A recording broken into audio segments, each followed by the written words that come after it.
નમસ્કાર મિત્રો, આજે ચર્ચા કરવી છે કે મગફળીના પાકની અંદર ખાતર વ્યવસ્થાપન એ પહેલાં એક નાનકડી 2-3 જાહેરાત તમને આપવાની છે કે મિત્રો ખાસ અગત્યની વાત એ છે, ઘણા બધા ખેડૂત મિત્રો મારી આ ચેનલને જોતા હોય છે, ઘણાની એવી ફરમાશ હોય છે કે સાહેબ તમે ટૂંકો વિડીયો બનાવો, પણ મિત્રો ટૂંકો વિડીયો દરેક બાબતે મને લાગતું નથી કે પતી જતો હોય છે, એટલે આપણે નિરાતે ગાડી ચલાવવાની છે અને છે તો સારી એવી માહિતી તમને મળશે. હું સ્પીડમાં કામ કરી તો તમને માહિતી પૂરતી મળી શકશે નહીં. બીજી જાહેરાત મારે એ કરવાની છે, ઘણા બધા ખેડૂત મિત્રો આ ચેનલ ઉપર નવા હોય છે, એને ચેનલ સબસ્ક્રાઈબ કરતા આવડતી નથી. તો મિત્રો અહીંયા મેં જે રીતના રાખ્યું છે ફોટોગ્રાફ્સ, તો આની અંદર તમે જુઓ તો અમારી આ ચેનલ છે, આ ચેનલની અંદર ફાર્મર ફેમિલી મનીષ એવું નામ લખેલું છે અને અહીંયા તમે જો આ કાળા કલરનું જે બટન છે, કાળા કલરનું બટન દબાવી ત્યાં એ પછી બાજુમાં બેલ આઇકોન આવશે, એ બેલ આઇકોન ઉપર પ્રેસ કરશો એટલે ઓલ કરી દેવાનું છે. એટલે ઘણાને એવું થયું કે મગના વિડીયો જોઈ લીધા પછી મને ફોન કર્યો કે સાહેબ તમે મગના વિડીયો મૂક્યા એ પછી એક વિડીયો જ નથી મૂક્યા, પણ ભાઈ તે ચેનલ સબસ્ક્રાઈબ નહોતી કરી એટલે તને નવા વિડીયો મળવાના જ નથી. એટલે જો તમે બાકીના વિડીયો જોવા માંગતા હોય, કારણ કે આપણે હજી તો આ મગફળીનું ખાતર વ્યવસ્થાપનની વાત કરીએ, કારણ કે ખાતર પાયો છે, પાયા પછીની વાત કરીએ તો એની અંદર મગફળીની કઈ જાતનું વાવેતર કરવું જોઈએ, મગફળીમાં બિયારણનો પટ શા માટે આપવો જોઈએ, મગફળીમાં નિંદામણનાશક કઈ કઈ દવાનો ઉપયોગ કરવો જોઈએ, પેન્ડિમિથિલિનનો ઉપયોગ કરવો જોઈએ કે ન કરવો જોઈએ, અઢળક વિડીયો મગફળીના આપણે બનાવવાના છે અને એમાં તમારા સુધી ઘણી બધી માહિતી કે તમારું ઉત્પાદન વધે એના હેતુસર મારે તમને પહોંચાડવાની છે. તો એના માટે થઈને તમને એક વિનંતી છે કે આ ચેનલને સબસ્ક્રાઈબ કરી. મગફળીની ખેતી બાબતનું એક નવું ગ્રુપ વોટ્સએપનું બનાવવાનું છે, એટલે તમે જો આ મારા વિડીયોના ડિસ્ક્રિપ્શન બોક્સની અંદર જશો તો ત્યાં મેં એક લિંક આપેલી છે, એ લિંક ઉપર ક્લિક કરી અને મગફળીની માહિતી નામનું જે ગ્રુપ છે એમાં જોડાઈ શકો છો. પણ એની ખાસ એક વિનંતી છે કે જો તમારે મારું એડમિન કંટ્રોલની અંદર ગ્રુપ રહેશે, આ વખતે તમે બધા મેસેજ નહીં કરી શકો એવી ખાસ ધ્યાને રાખીને તમારે જોડાવાનું છે. બાકી તમને એમ કે અમે મેસેજ કરી દઈએ અને અમે સાહેબના ગ્રુપનો લાભ લઈ લઈએ તો એ વાતમાં તથ્ય નથી. એ સિવાયની હવેની આપણે વાત ઉપર વાવેતર કરતા પહેલા કયા ખાતરો નાખવા જોઈએ અને કયા કયા ખાતરો ન નાખવા જોઈએ, તો એ ચર્ચા આજે કરવાની છે. ચર્ચા થોડીક લાંબી ચાલે એટલે તમારે આને મારી સાથે જોડાઈ રહેવાનું છે. મિત્રો ખાસ કરીને અગત્યની વાત એ છે કે રાસાયણિક ખાતરની વાત કરીએ તો મગફળીની અંદર જૂનાગઢ કૃષિ યુનિવર્સિટી દ્વારા આની ભલામણ થયેલી છે. હવે ઘણાને એમ થશે કે જૂનાગઢ કૃષિ યુનિવર્સિટી દ્વારા જ આની ભલામણ કેમ થઈ? તો મિત્રો જૂનાગઢ છે મગફળીનું હબ છે, કારણ કે ઓલ ઇન્ડિયા લેવલનું, આખા ભારત લેવલનું મગફળીનું સંશોધન કેન્દ્ર પણ જૂનાગઢમાં આવેલું છે. હવે ક્યારે જ ત્યાં એવું હોય જૂનાગઢની અંદર મગફળીનું હબ હોય, એટલે મગફળીની ભલામણ જૂનાગઢ કૃષિ યુનિવર્સિટીએ જ કરેલી છે, અન્ય કોઈ જગ્યાએથી એવી થયેલ નથી. તમારી પાસે આવે તો તમારે એને નકારી દેવાની છે. જૂનાગઢ કૃષિ યુનિવર્સિટી એવું કહે છે કે આપણે મગફળીના પાકની અંદર 12.5 કિલો જેટલું નાઇટ્રોજન, 25 કિલો જેટલું ફોસ્ફરસ અને 50 કિલો જેટલું પોટાશ 6.5 વીઘામાં 16 ગુઠાના 6.5 એટલે ટોટલ 100 ગુઠાની અંદર એટલું ખાતર નાખવાનું છે. 12.5 કિલો જેટલું નાઇટ્રોજન અને 25 કિલો જેટલું ફોસ્ફરસ અને 50 કિલો જેટલું પોટાશ નાખો એટલે મગફળીને ખાતર પૂરતું થઈ ગયું. આમ કહેવાય ને મગફળીનું પેટ ભરાઈ ગયું, એટલે હવે સારું ઉત્પાદન આપી દે.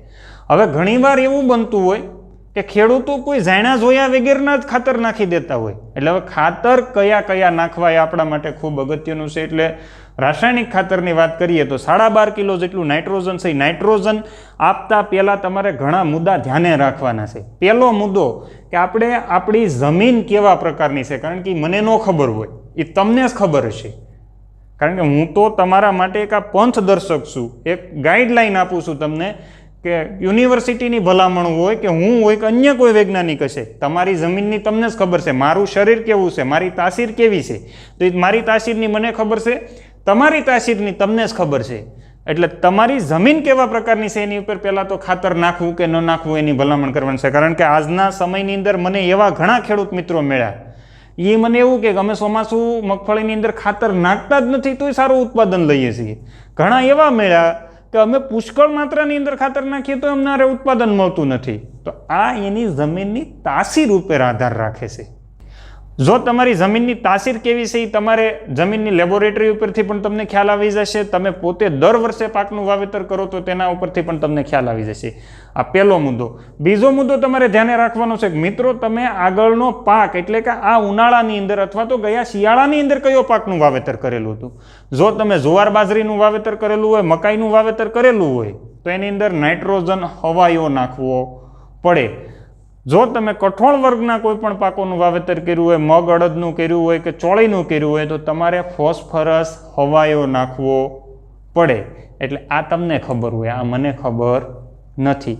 આ સિવાય તમારો વાર્ષિક અનુભવ, દર વર્ષે તમારો કેવો અનુભવ રહેશે તો એ પણ તમને મિત્રો ખબર હોવી જોઈએ કે આપણે ગયા વર્ષે જે મગફળીનું વાવેતર કર્યું હતું તો એ મગફળીની અંદર આપણને વાનસ્પતિક વૃદ્ધિ વધારે થતી હતી અથવા તો છોડનો વિકાસ થતો જ નથી. તો એ તમારે તમારા અનુભવ ઉપર છે મગફળીનું વાવેતર કરવાનું છે. એમાં ખાતર નાખો એ તમારા અનુભવને આધારે નાખવાનું છે. કારણ કે ઘણીવાર આપણને ખબર છે કે કયું ખાતર નાખવું ને કયું ન નાખવું. કારણ કે અમે ગામડાઓની અંદર હોઈએ ને તો આપણા ગામડાઓની અંદર લગ્ન પ્રસંગે જઈએ તો લગ્ન પ્રસંગે કયું ભોજન રાખવું એ ગામડાવાળા જ નક્કી કરીએ કે કારણ એના ગામમાં જો લાડવાનું જ ચલણ હોય અને જો ત્યાં પછી ફ્રૂટ સલાડ આપવામાં આવે તો ભાભલાવે એમ કે આ વળી શું કર્યું, લાડવા ખાવાનો સમય છે ને ફ્રૂટ સલાડ કરી નાખ્યું. એટલે લાડવાના સમયે લાડવા, ફ્રૂટ સલાડના સમયે આપણે ફ્રૂટ સલાડ રાખવાનું છે. એટલે કેવા પ્રકારનું ખાતર નાખવું એ તમારા ગામની તમારી જમીનની તાસીર નક્કી કરશે. એટલે આવી જ રીતના ઓર્ગેનિકવાળાને પણ આ જ ફોલો કરવાનું છે. હવે મેં તમને વાત કરી કે 12.5 કિલો જેટલું નાઇટ્રોજન આપણે કયા સ્વરૂપે આપવાનું છે. તો ઘણા બધા એમ કે યુરિયા નાખી દેવાય એટલે નાઇટ્રોજન આવી જાય. નહીં મિત્રો, મગફળીના પાકની અંદર તમારે સૌથી પહેલાં નાઇટ્રોજન નાખવાનું હોય તો આપણે 16 ગુઠાના વીઘાની જ આપણે વાત કરશું. જેને 100 ગુઠાનો હોય એનું જરાક દોઢું કરી લઈ. 16 ગુઠાના વીઘાની વાત કરીએ તો 16 ગુઠામાં નાઇટ્રોજનની વાત કરીએ તો 16 ગુઠાના વીઘામાં 8 થી 10 કિલો જેટલું એમોનિયમ સલ્ફેટનું આપણે પાયાની અંદર આપવાનું છે. એમોનિયમ સલ્ફેટ શા માટે? કારણ કે એમોનિયમ સલ્ફેટની અંદર 20% જેટલો નાઇટ્રોજન હોય અને 26% જેટલો સલ્ફર હોય. એમોનિયમ સલ્ફેટની અંદર 20% જેટલું નાઇટ્રોજન અને 24% જેટલું સલ્ફર હોય. એટલે આપણે પાયાના ખાતર તરીકે નાઇટ્રોજનની પૂર્તિ કરવા માટે એમોનિયમ સલ્ફેટનો ઉપયોગ કરવાનો છે. મિત્રો, જે મોરસિયા ખાતર તરીકે ઓળખાય છે. એમોનિયમ સલ્ફેટ એટલા માટે નાખવાનું છે કે તો એમોનિયમ સલ્ફેટની અંદર 2 પોષક તત્વો છે. પહેલું છે નાઇટ્રોજન અને બીજું છે એ સલ્ફર. સલ્ફર આપણે મગફળી માટે ખૂબ અગત્યનું છે કારણ કે આપણી મગફળી છે એ તેલીબિયા વર્ગનો પાક છે અને સલ્ફરની જરૂરિયાત હોય અથવા તો ઘણાને મગફળી ઉગતા વેત પીળી થઈ જાય તો એ સલ્ફરની ખામીના કારણે પીળી થઈ જાય. તો મિત્રો, સલ્ફર છે એમોનિયમ સલ્ફેટમાંથી મળી રહેશે. બીજું એમોનિયમ સલ્ફેટનો ગુણ એવો છે કે યુરિયા જો તમે નાખો ને તો નાઇટ્રોજન ફટાફટ આપણા છોડને મળી જાય. એમોનિયમ સલ્ફેટ નાખશો તો એની બંધારણ એવું છે, એની રચના એવી છે કે એમાંથી નાઇટ્રોજન હાવ ધીરે ધીરે આપણા છોડને મળે. એટલે છોડ જેમ જેમ મોટો થતો જાય એમ એને નાઇટ્રોજન મળતું જાય. પાછળથી કોઈ નાઇટ્રોજન કે યુરિયા આપવાની ભલામણ નથી. એટલે એ મુદ્દો તમારે ધ્યાને રાખવાનો છે. એટલે પહેલું વાત આપણે ચર્ચા કરી લીધી કે ભાઈ એમોનિયમ સલ્ફેટના સ્વરૂપમાં આપણે નાઇટ્રોજન આપવાનો છે. બીજું, ફોસ્ફરસ છે આપણે સિંગલ સુપર ફોસ્ફેટના સ્વરૂપમાં નાખવાનું છે કે જે એસએસપી, અને ખાસ યાદ રાખજો એસએસપી દાણાદારનો ઉપયોગ કરવાનો છે. દાણાદાર સિંગલ સુપર ફોસ્ફેટનો આપણે ઉપયોગ કરવાનો છે એટલા માટે કે એની અંદર એસએસપીની વાત કરીએ તો એસએસપીમાં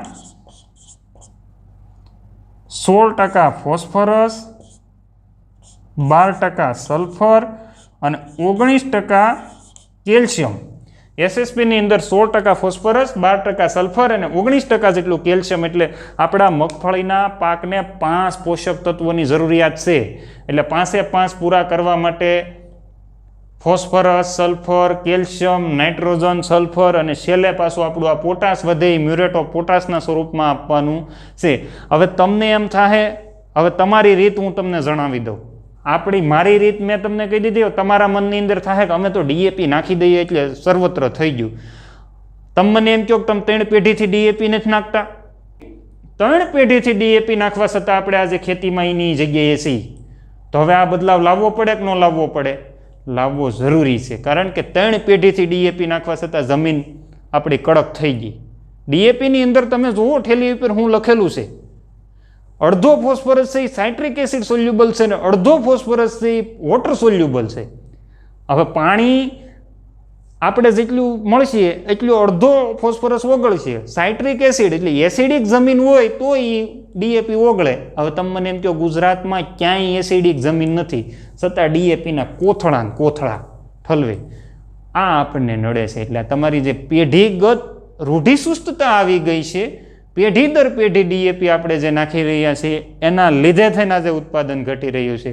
અને બીજું, તમે મોટા માણસના કોઈને અહીંયા રિસેપ્શનની અંદર આપણે જઈએ એટલે એને 300-400ની ડીશ રાખી હોય, 300-400ની ડીશ હોય, લગ્નનું રિસેપ્શન હોય. અને ત્યાં હવે ડીશની અંદર તમને ખબર છે કે રિસેપ્શનની અંદર ઘણા બધા પાણીપુરી પણ હવે રાખવા માંડ્યા, ઘણા લોકો પીઝા પણ રાખવા માંડ્યા. આ બધી 300-400ની ડીશ હોય એટલે એમાં હોય.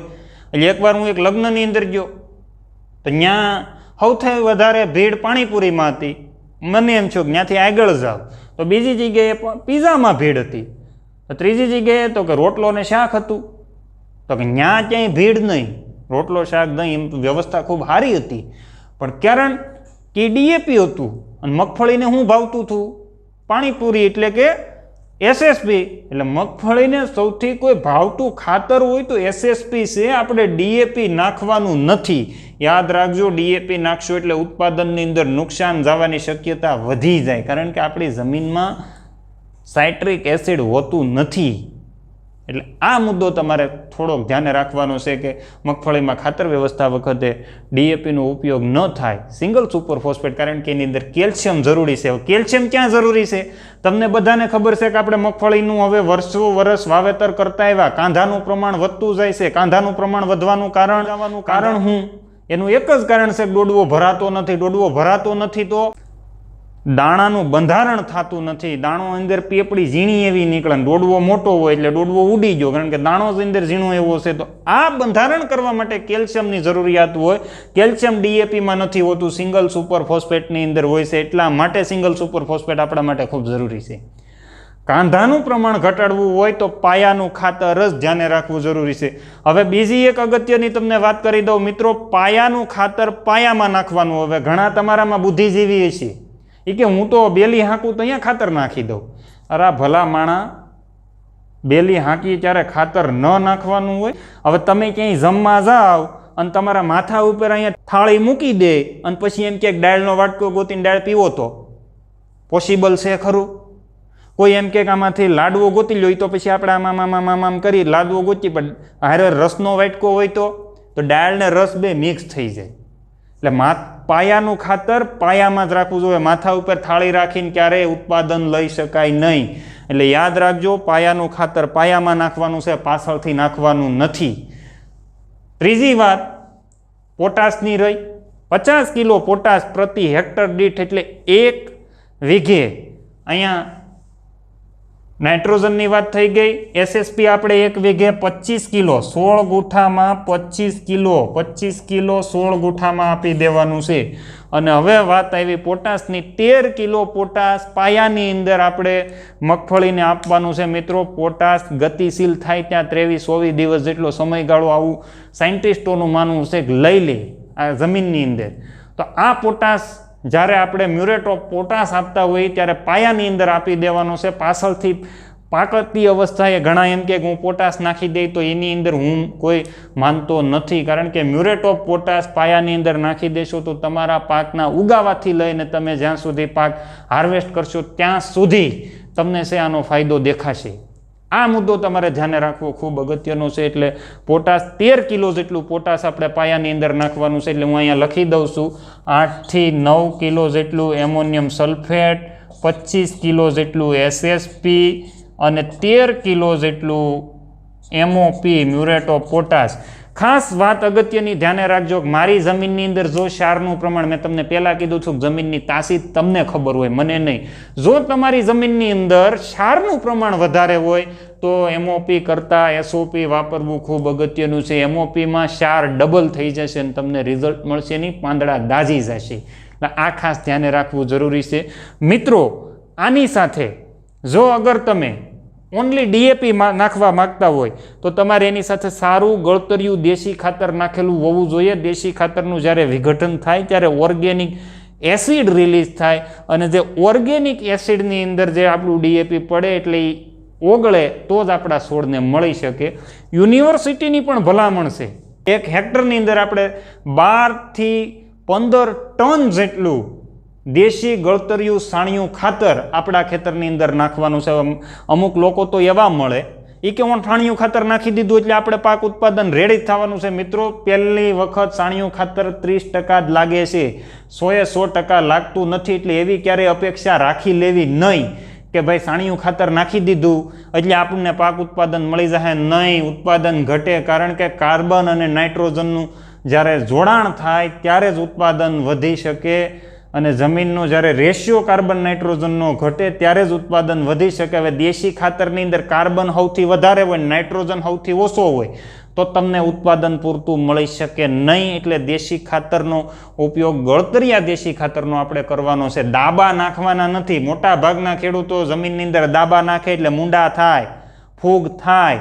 તો આ થોડીક એક વાત ધ્યાને રાખવાની છે. એ સિવાય મિત્રો, ઓર્ગેનિક ખેતી કરતા હોય અથવા તો તમે રાસાયણિક ખેતી સાથે ઓર્ગેનિકને પણ લઈ શકો છો. એટલે પહેલો મુદ્દો મારે તમને ઓર્ગેનિક ખેતીની અંદર વાત કરું તો જે ખેડૂત મિત્રો ખાતર નથી નાખવાના તો એને આ એરંડીનો ખોળ વીઘે 250 કિલો જેટલો એરંડીનો ખોળ જો તમે બિલકુલ ખાતર નથી નાખવાના તો નાખી શકાય. સાથે લીંબોળીનો ખોળ 50 કિલો જેટલો લીંબોળીનો ખોળ, એની સાથે સાથે 50 કિલો જેટલો મગફળીનો ખોળ. તમામ લોકો મગફળી વાવે છે, મગફળી પીલાવીને તેલ ખાય છે, મગફળીનો ખોળ ઘાણે વેસીને વહી આવે છે.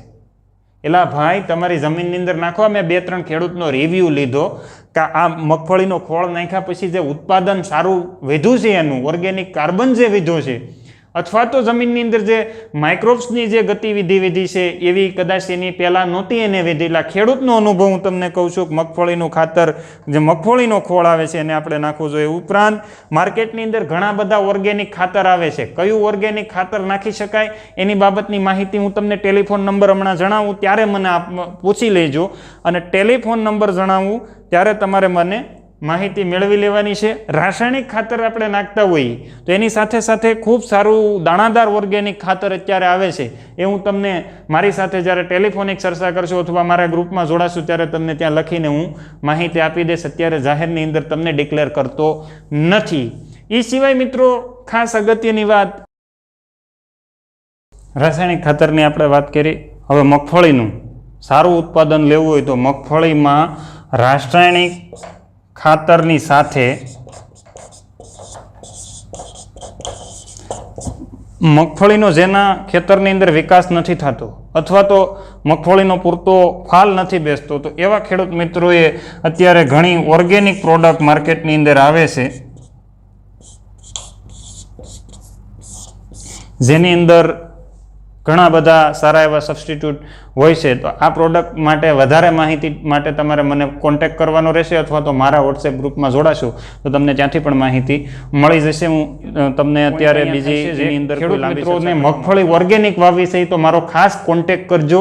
હું તમને સારા એવા ખાતરના નામ આપીશ છે જેથી કરી અને તમે છે બીજા લોકો સાથે છેતરાવની અને તમારે છે સારું એવું ઉત્પાદન લઈ શકાય છે.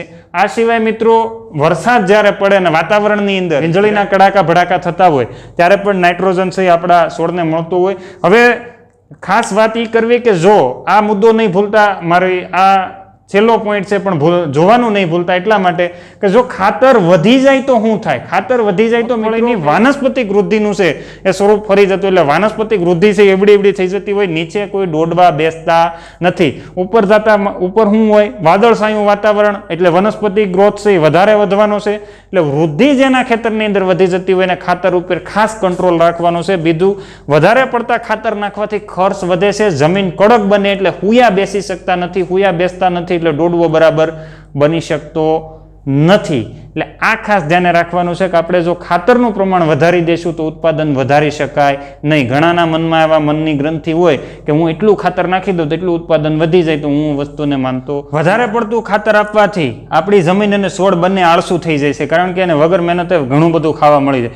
આપણે ક્યાંક જમવા જઈને વધારે પડતું ખાઈ લીધું હોય તો શું થાય, આપણે એમ કે ઘડીક બેહવા દે પછી જાય, કારણ કે પેટની અંદર એટલો ડમડમો સડી ગયો હોય ને કે આપણે હલી પણ ન શકીએ. એટલે આપણા છોડ પણ જો વધારે ખાતર આપીએ ને તો વધારે ખાઈ લે, એટલે એની વૃદ્ધિ તરત વધી જાય, એટલે એ પછી આળસુ બની જાય, એટલે આપણને પૂરતા દોડવા આપતા નથી. એટલે આ મુદ્દો પણ તમારે ખાસ ધ્યાને રાખવાનો. જે લોકોએ ગયા સિઝનની અંદર ઘઉંનું પરાળ જો જમીનની અંદર રોટાવેટરથી દાટ્યું હોય તો એવા લોકોએ 25% જેટલું નાઇટ્રોજન, એટલે નાઇટ્રોજનનો જથ્થો છે સવાયો કરી દેવાનો છે. આપણે 8 કિલોની વાત કરી તો તમારે 12 કિલોથી 10 થી 12 કિલો જેટલું નાઇટ્રોજન ઉમેરવું પડશે, કારણ કે નાઇટ્રોજન શેડવવા માટે છે ખૂબ અગત્યનો રોલ ભજવતું હોય તો આપણા માટે ખૂબ અગત્યનું રહેશે.